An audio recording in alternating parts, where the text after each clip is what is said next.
we really enjoyed doing it, and I think when you really enjoy doing something and there's that kind of energy and enthusiasm, then very often people, you know, it attracts people. I am Herne the Hunter, and you are a leaf driven by the wind. Once or twice in a lifetime you can get a team together. They're really all working, really enthused. And getting tremendous work out of people for not a lot of money. We were making those shows for £350,000 an hour, which was not a lot of money even then. It was a magical experience. Looking back on it now, it's the halcyon days. They were the great days. I've done nothing before or after which compares with it. I look back on it as 3 of the happiest summers of my life, really. I have so many good memories of Robin of Sherwood. They're all sort of like congealed into just one great memory of a fantastic 3 years. Where are you taking me? It's extraordinary that even now, 20 years later, when I visit schools and talk about books, and the programmes that the kids remember are Robin of Sherwood. They all know it. Not him, you idiots!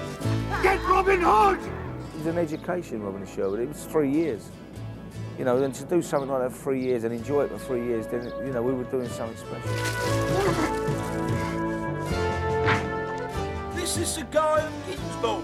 This bun! I loved it all. It was a very, very happy time in my life.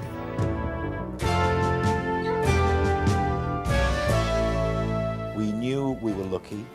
We knew we had been given a gift, that we were all going to be allowed to try and do our best work and to show off and to play and to have fun and yet do something that was going to be timeless. The interesting thing about Robin of Sherwood, the series, or even Robin Hood the character, and I'm sure Kit will reiterate more about this, is that in each society, English, Scottish, Irish, Welsh, there is a legend or a myth of a Robin Hood character. He robbed from the rich, gave to the poor, was the hero.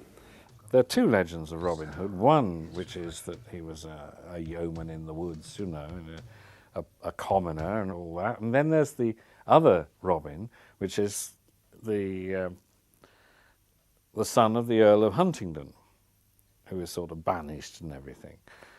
So we thought, well, let's go with that. And with that in mind, we set about looking for a second Robin. One of the people I thought of to replace Michael was Neil Morrissey, again, who I had taught at drama school and had directed at drama school. In those days, he was similar to Michael. He had long, shaggy, dark hair, and he was tallish and thinnish and had a kind of a youthful innocence, if you like. I'm not sure Neil Morrissey would ever thank me for saying he had a youthful innocence, but he did. He was one of the first people that I thought of to bring to Bristol to test for the part of Robin Hood. Whether it was going to be Loxley or Huntingdon, I'm not sure. But another actor who came down to audition and screen test was Paul McGann. Interestingly, we'd seen one of the McGanns, I think Mark, for Will Scarlett. He was a contender to Ray early on. And we saw Paul for it. Again, Paul was facially, again, in those days, not unlike Michael, shaggy, dark hair, big eyes, again, a youthful innocence. He's a wonderful actor. But he wouldn't have worked with our merry men, actually. And then Beth, my sister, said, well, you're mad. You should see Jason. And I said, you know, you're quite right, of course we should. And I said that to Paul. And Paul said, well, yes, we should. And we saw him and we tested him. And the process was quite long. And I came back a number of times, and the last time I came back was to actually work with the Merrys. You're not bewitched, you're mad.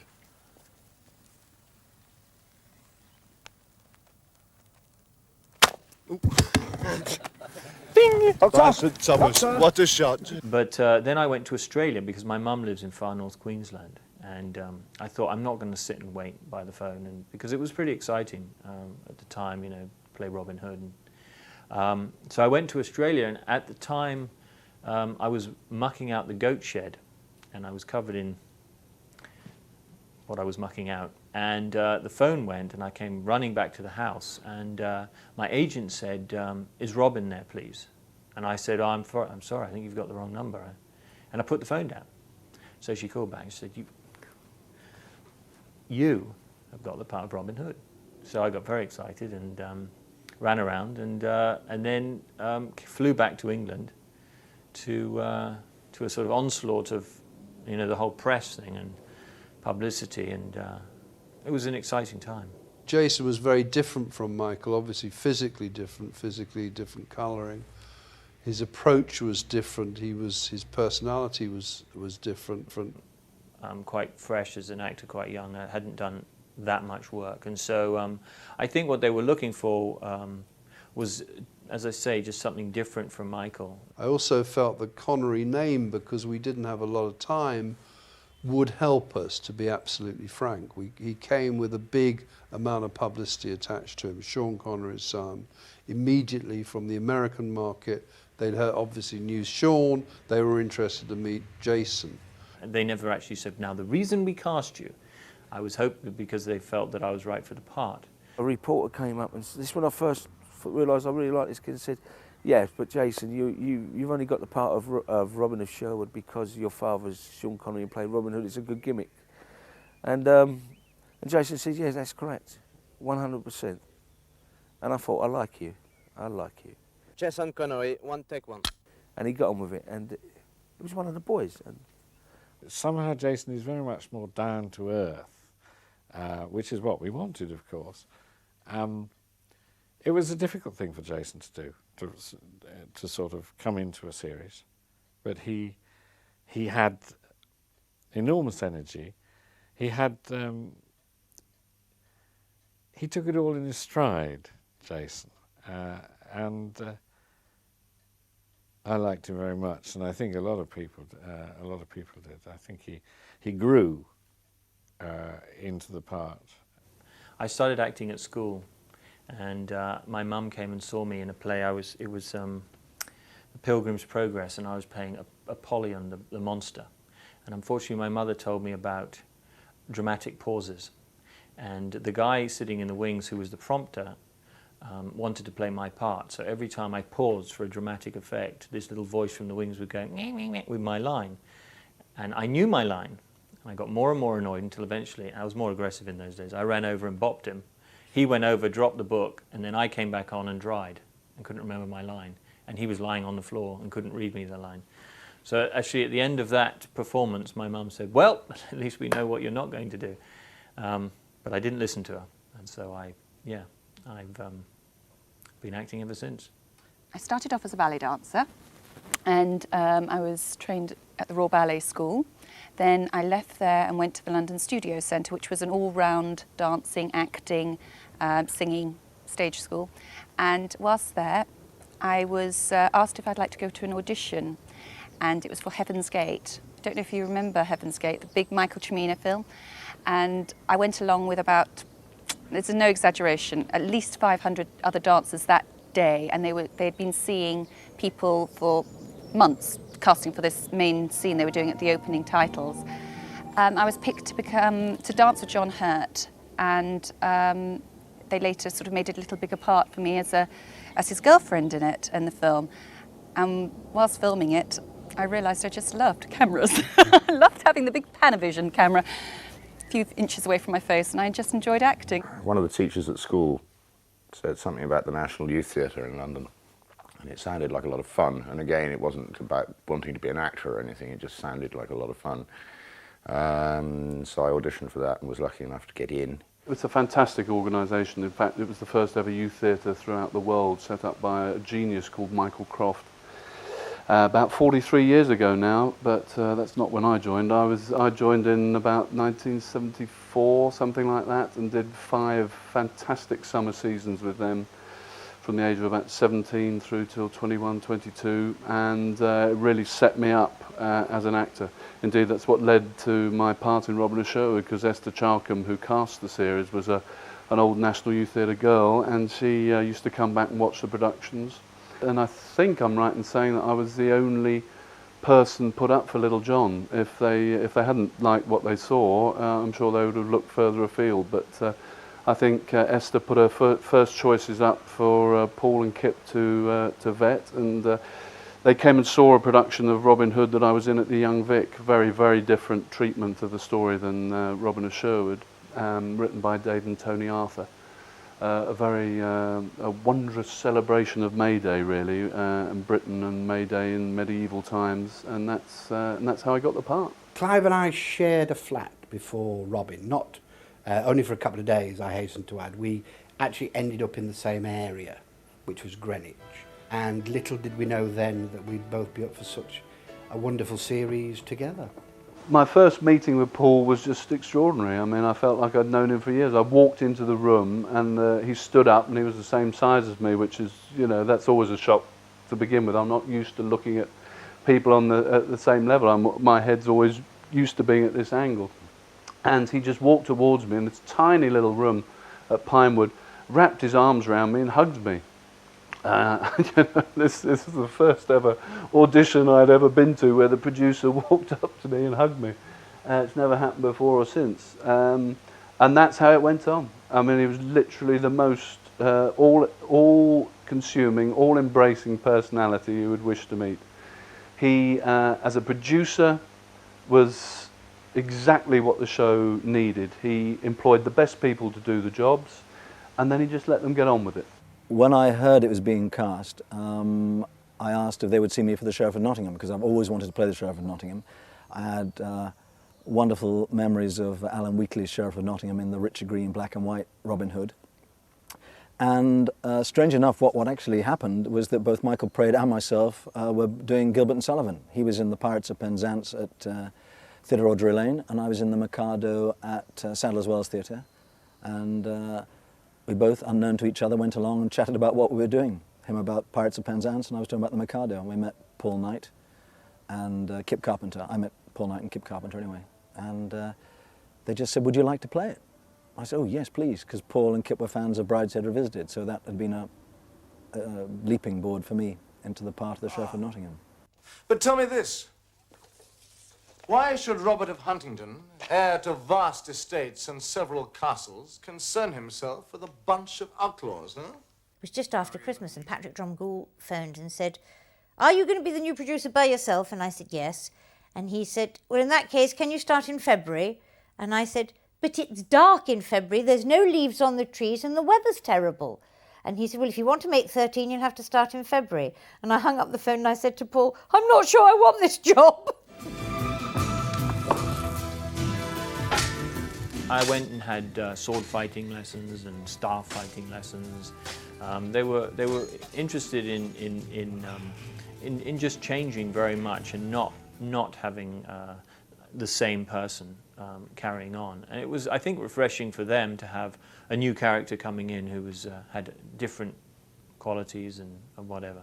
Well, obviously, if you're going to replace your leading man, and he's going to be very different from the old one, the first question dramatically is, are they going to accept him? Well, of course they're not.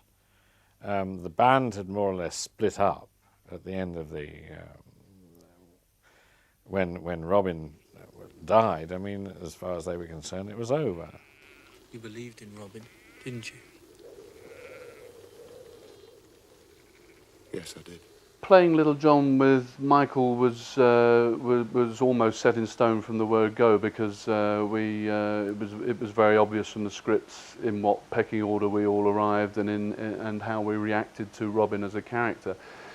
He had to prove himself to each one of us in turn in order to win our respect, in order for us to follow him. Who might you be?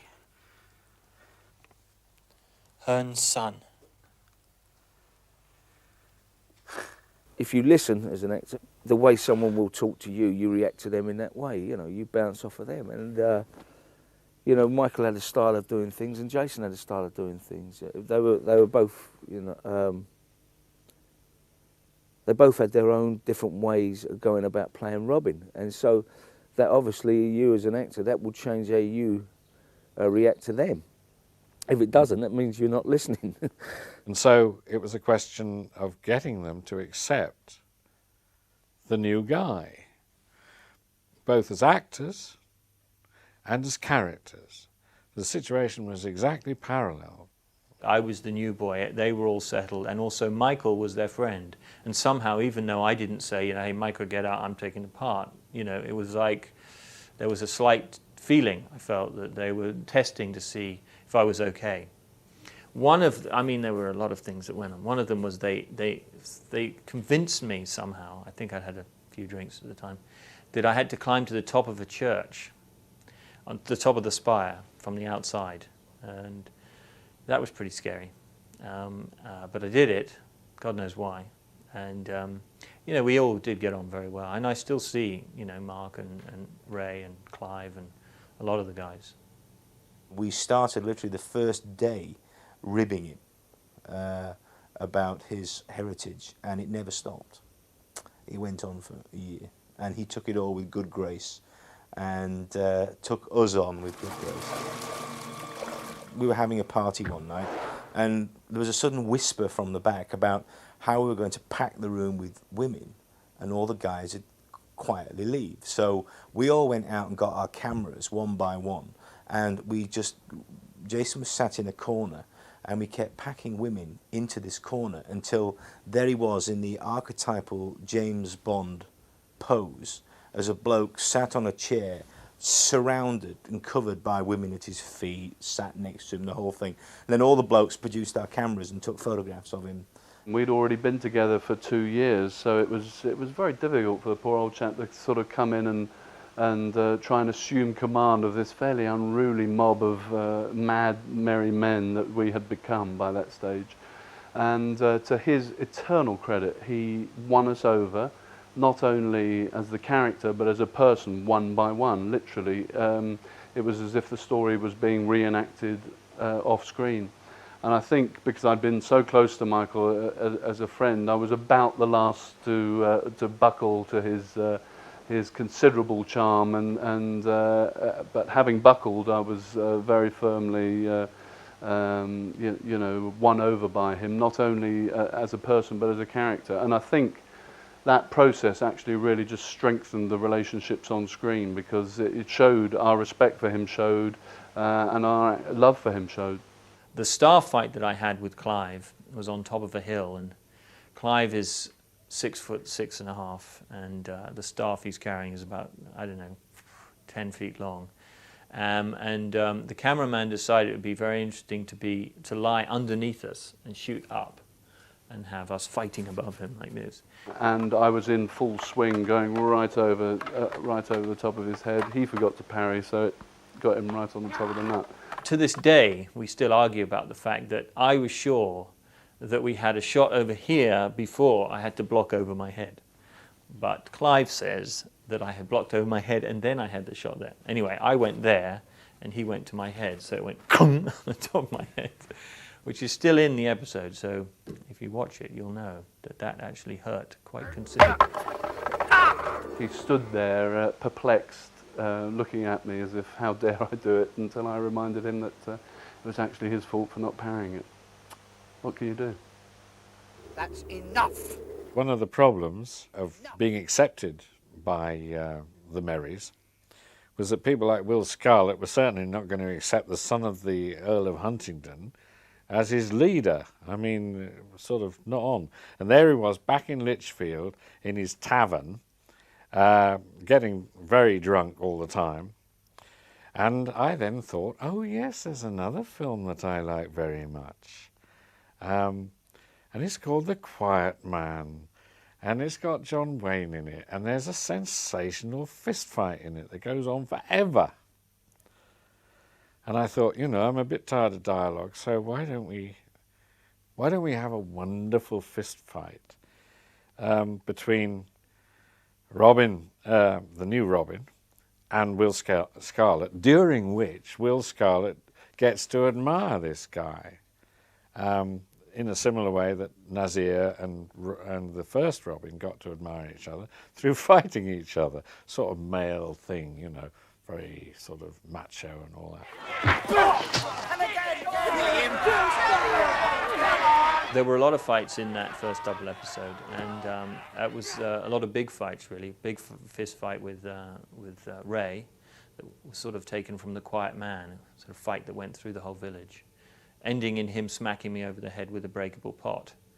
Unfortunately, the pot was rather less breakable than one would have hoped, and I got smacked across the head about 5 times.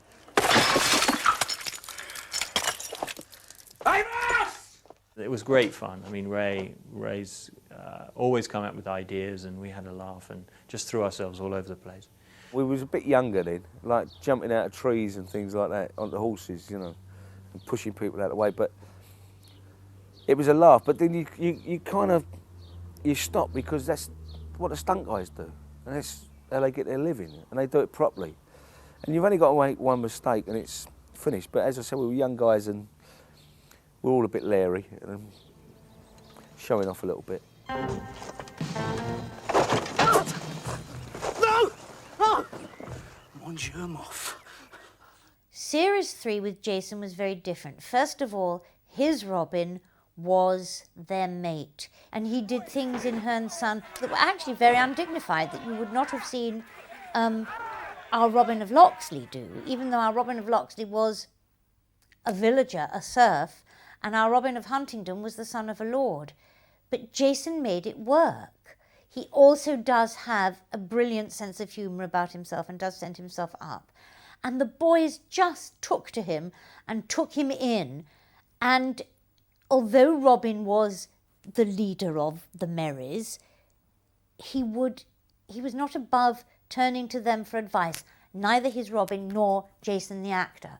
And I think that the whole atmosphere of the 3rd series between the Merrys was something much warmer and wittier somehow. How did you know? Know what? That it was Nazir and not Sarak. I didn't. I just live in hope.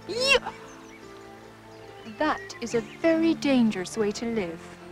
Jason wasn't trying to be the Robin Hood that Michael had portrayed, because they were playing very different characters. I mean, you couldn't be more different. One coming from landed gentry and somebody that was, you know, just a peasant. I mean, so there was a huge difference in the way they came at the part, and obviously that was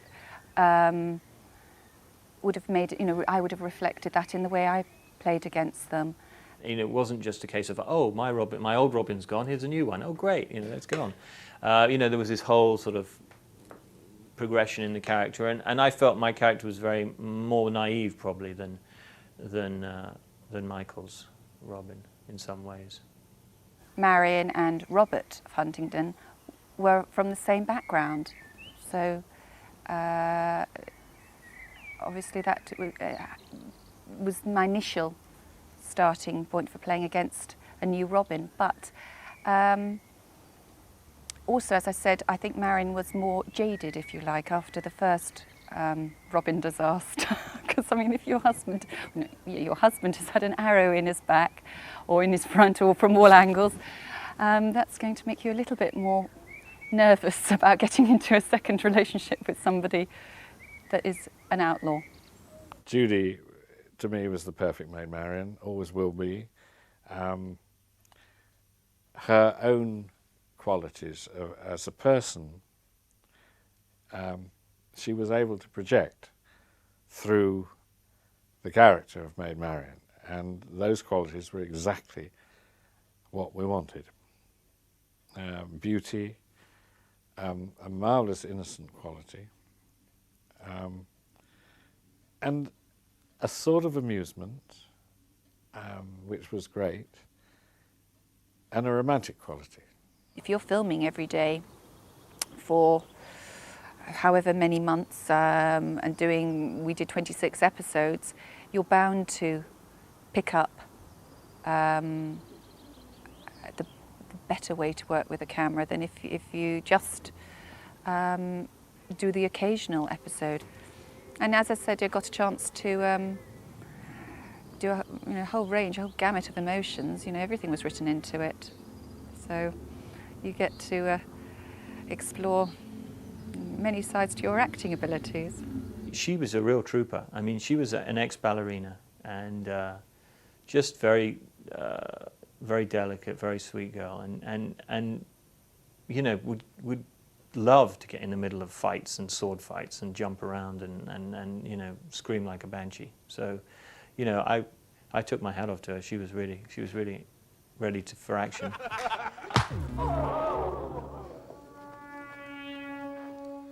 Kip and I always worked very closely on stories and scripts, and that was really our job to do that.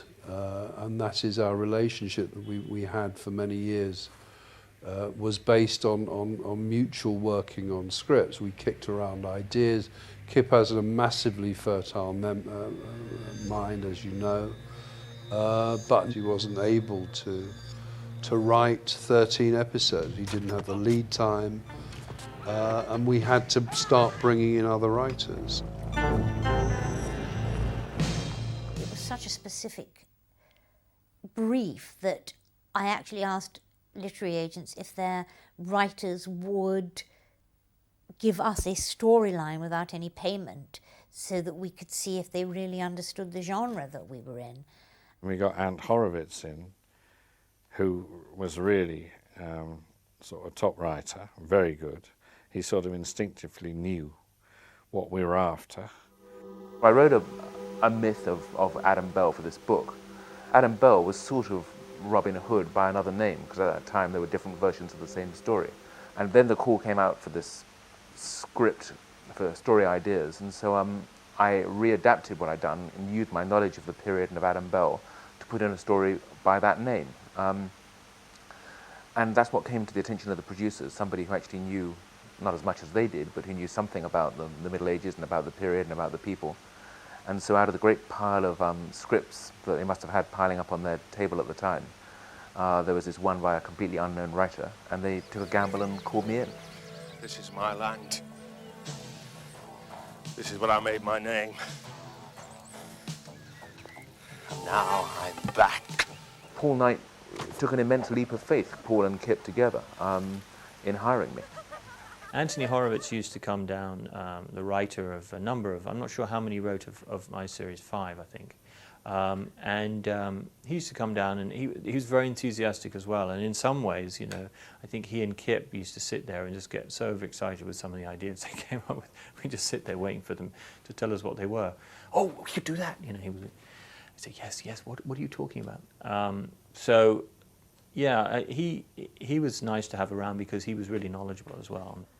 Anthony Horowitz is one of the unsung geniuses of British film and television. I mean, he was a wonderful writer. Like Kip, he wrote for us. He watched very carefully the way the characters were developing and would take your ideas on board. It was really just a case of feeling the spirit of the show. That was the thing of it, really. It wasn't sort of, you know, he does this, it's 1 hour long, it's got to have this sort of action. It was just that Kip had already created something that had such a life and an identity and a soul and a spirit that all you had to do was tap into that, and that gave you the parameters. This is as far as we go, my lord. No. Wait. You can't leave me here. Good night, my lord. Oh, wait! Come back! I did a story which I think concentrated much more on the story of the Sheriff of Nottingham was, of all my episodes, I think it's my favourite. Looked at what it must be like to always be the villain and to always lose. I can remember that script very well, and I can remember all the parading around with Lewis Collins, poncing around. There's a beautiful black cat. That's very good luck in England. Lewis Collins parading around in a wonderful leather outfit. I've been wondering what to do with you, Dorena. Can't stay here, of course, unless you wish to serve as a vassal. Nick Grace, of course, is sort of classical actor, stage actor, brilliant comedian, very witty, urbane, as a person himself, you know, is able to send himself up and was therefore able to play the sheriff to sort of build on the concept of the sheriff, because he is again a very comic actor, and even in the sheriff's rages, and even when the sheriff was being the dirtiest dog, you didn't really believe it, because he brought this wonderful tongue-in-cheek quality to the role. Kip Carpenter and later Anthony Horowitz are both wonderful screenwriters and people who ask the actors for input. So that was always wonderful. If you had an idea, they would toy with it and usually incorporate it into the script. My ideas were that he would be totally ruthless, unscrupulous, as evil as possible. I mean, I just wanted to be the most wicked sheriff anyone had ever seen. And therefore, if he was totally unscrupulous, he didn't really believe in anything, as long as he was always winning and getting as much money as possible. And those were the elements that Kip loved, really. I mean, there were always these scenes of him losing his cool, really. 200 marks. 200 marks. My informant. Your informant, Gisborne? And how much did you pay for your information? My lord. You've made me the laughing stock of Nottingham, Gisborne, as well as losing me 200 marks. Why can't you forget Robin Hood? Forget him? You're mad. It's always Robin Hood. Robin Hood. Anyone would think he was the only wolf's head in Sherwood. I don't think we discussed how we'd play off each other. It just sort of happened, which was so lucky, really. It was so nice to find somebody with whom one immediately clicked in performance terms. We then had Robert Young come along, who did some of the best stuff I think that was shot for Robin, and he again had a marvellous eye for a shot composition and a way of moving the camera that brought the screen alive. And one day, when we were doing Hearn's Son, I was swinging the sword about, and it was just a bit of a moment before I got into a fight with Owen of Clun's men. And he kept shouting, now move backward, move this way, move right, move left. And he had me moving about, and I didn't understand what he was doing. And he kept shouting me to move forward, move backwards, move a bit more, move left, move right, move this way, go over there, turn around, come back. And I didn't understand what he was doing. And later on, when he said cut, we kind of moved on to the next thing. And I said to his first assistant, what are we doing? What was that about? He said, wait till you see the rushes tomorrow. And it wasn't until I saw the rushes the next day I went, that's clever, because that's where the sword is swinging through the smoke. And I'm backlit, and you see the sword arcing through the smoke as I'm moving backwards and forwards. And I went, that's good. That's good stuff. Remember having conversations with Mark often about the swords and about the types of fighting, and of course he was a wealth of knowledge and information, not only about Nazir, but about almost anything to do with killing anybody. Well, most of the fights, in terms of what we choreographed, we would come up with the ideas ourselves with Terry being there. Terry choreographed the fights, don't get me wrong, but he would always say to us, well, you know, like for instance the fight in the Sheriff of Nottingham, we would, Valentine Pelker and I basically went away and we worked out a few moves, and Valentine's a very accomplished swordsman as well as a horseman, and a very nice guy. And we would go and we would just work out a few routines, you know, little things. And Terry would then come and watch what we'd done and go, okay, I like that, I don't like that, move that, I need you to move here to get to the camera or whatever. And it was a process of negotiation most of the time. Of course, you see the Americans, what homage they paid with Prince of Thieves when suddenly Morgan Freeman comes in as this Saracen, as if there has always been a Saracen in the Merry Men. There never was. We made it up, but they followed it. Silly lot.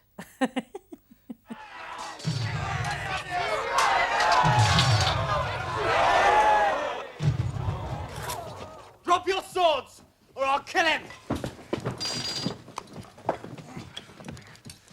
You're coming with us. Richard Carpenter.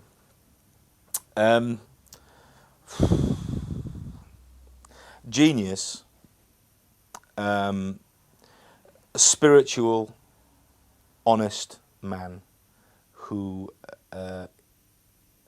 gifted is not the right word, because he is gifted, but he's clever enough and he's astute enough to be able to turn the images that he has in his head into a viable, watchable show.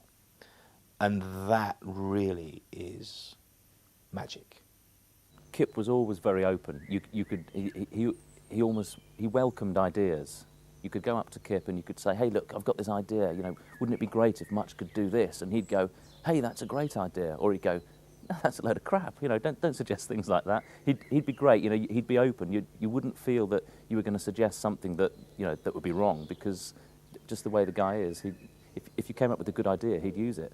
He loves that time, you know, that era, that historical period, and he loved to grab things from slightly different areas and mingle them all together. And so he was pretty good at keeping everything alive. We'd always assumed that Robin Hood would run for many, many series. We were upset in a way that we only did 6 episodes in the first season. We only did 7 episodes in the second season. It wasn't until the 3rd season that we did 13.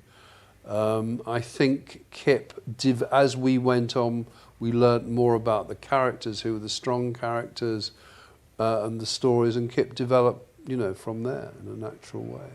Kip and I had lots of conversations about where the character was going, and in fact all of us used to sometimes sit down and talk about what was happening with the characters and things.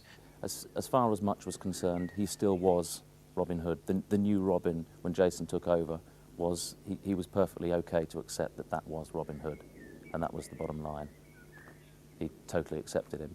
There was no doubt that that was Robin Hood. Peter Williams had again this naivety and innocence that I wanted in the thing. He was fairly inexperienced. I think he'd worked in the youth theatre, but he had a lovely face, and he was able to play this simpleness. It's not an easy thing to do, to play a simple person without it becoming mawkish or silly or going over the top and just playing him as a sort of, you know, simpleton. He was simple, but he wasn't a simpleton. He played it very well. Very well. Call me a half-wit.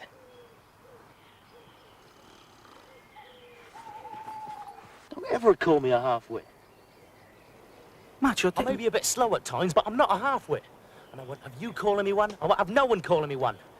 Right? I was quite young when I started playing the part of Much, and obviously as the series progressed, I grew a bit older, and so he started to get a little bit cleverer, a little bit more clued up as the series went on.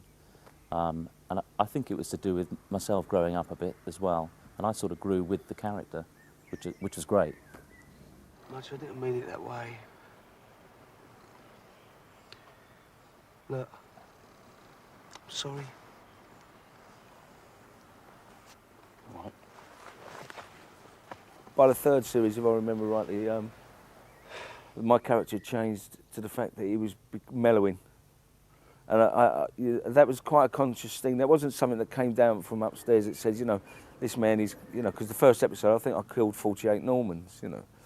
And that had to stop, you know, because it's a bit children's TV, and quite rightly so. I remember Peter was about to kill someone in the first episode, and I pushed him out of the way and stabbed him. So I just had a thirst for it. I couldn't help it.